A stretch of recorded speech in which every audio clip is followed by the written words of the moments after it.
This summer in the POSM Lab, we're studying how soft materials recoil after being stretched and released. The bigger goal is to connect the experimental recoil videos, force sensor data, and simulations so we can better understand how material properties, load mass, and geometry affect the dynamics of elastic recoil.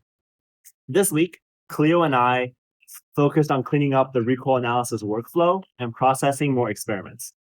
We reran resilience calculations, added energy input and load mass resilience metrics, and looked through which recoil videos were usable. Some trials had sinking problems, friction, sticking, or shaking in the clamp, and force sensor. So part of the work was figuring out which data could be trusted and which experiments may need to be redone.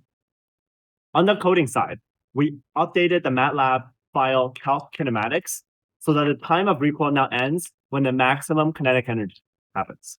We added comments and summaries to the code, reorganized file paths, and uploaded updated experimental data into our Google Drive. We also started troubleshooting MATLAB on the lab computer with MATLAB Online as a backup and began testing parallel computing for longer simulations.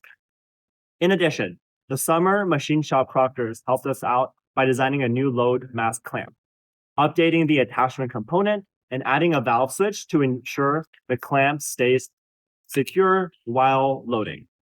Sam has been working on developing an algorithm to perform time temperature superposition to varying degrees of success.